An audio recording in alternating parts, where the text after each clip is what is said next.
പതിവ് പോലെ തന്നെ കേരള ബ്ലാസ്റ്റേഴ്സ് ഇന്നത്തെ മത്സരത്തിലും പരാജയപ്പെട്ടിരിക്കുകയാണ്. SC ഡൽഹിക്കെതിരെ ഏകപക്ഷീയമായ 2 ഗോളിനാണ് കേരള ബ്ലാസ്റ്റേഴ്സ് പരാജയപ്പെട്ടത്. ഇന്നത്തെ മത്സരത്തിലായാലും കേരള ബ്ലാസ്റ്റേഴ്സ് മോശം പ്രകടനം തന്നെയാണ് കാഴ്ചവെച്ചത്. ഇന്നത്തെ മത്സരത്തിൽ കേരള ബ്ലാസ്റ്റേഴ്സിന്റെ ഭാഗത്തുനിന്ന് വലിയ ഇമ്പ്രൂവ്മെന്റ് ഒന്നും ഇന്നത്തെ മത്സരത്തിൽ കാണാൻ സാധിച്ചില്ല. ഒരുപാട് മിസ് പാസുകൾ ഇന്നത്തെ മത്സരത്തിലും കേരള ബ്ലാസ്റ്റേഴ്സിന്റെ ഭാഗത്തുനിന്ന് കണ്ടിട്ടുണ്ടായിരുന്നു. കെവിൻ യോക്കിന്റെ കാര്യം എടുത്ത് നോക്കുകയാണെങ്കിൽ ആദ്യം ഉണ്ടായിരുന്ന ഒരു പ്രകടനമൊന്നുമല്ല താരം ഇപ്പോൾ കാഴ്ചവെക്കുന്നത്. കെവിൻ യോക്ക് കുറേ റണ്ണ് നടത്തുന്നുണ്ടെങ്കിലും കാര്യമായിട്ട് ഫലമൊന്നും ഉണ്ടാവുന്നില്ല. കെവിൻ്റെ ക്രോസുകളായാലും ഫിനിഷിങ്ങിൻ്റെ കാര്യത്തിലായാലും മോശം തന്നെയാണ്.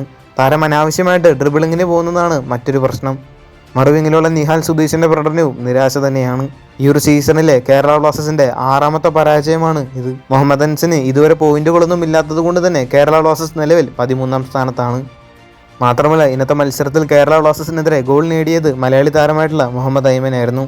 കേരള ബ്ലാസ്റ്റേഴ്സിന്റെ പ്ലാനിലില്ല എന്ന് പറഞ്ഞുകൊണ്ട് ബ്ലാസ്റ്റേഴ്സ് പുറത്താക്കിയ 2 താരങ്ങളായിരുന്നു ഐമനും അസറും. ആ ഐമനായിരുന്നു ഇന്നത്തെ മത്സരത്തിൽ കേരള ബ്ലാസ്റ്റേഴ്സിനെതിരെ ഗോൾ നേടുന്നത്. എന്തായാലും കൂടുതൽ കേരള ബ്ലാസ്റ്റേഴ്സിന്റെ പ്രകടനത്തെക്കുറിച്ചൊന്നും പറയാതിരിക്കുന്നതാണ് നല്ലത്. എന്തായാലും ഈ ഒരു മാച്ചുമായി ബന്ധപ്പെട്ട അഭിപ്രായങ്ങൾ താഴെ ഒന്ന് കമന്റ് ചെയ്യുക.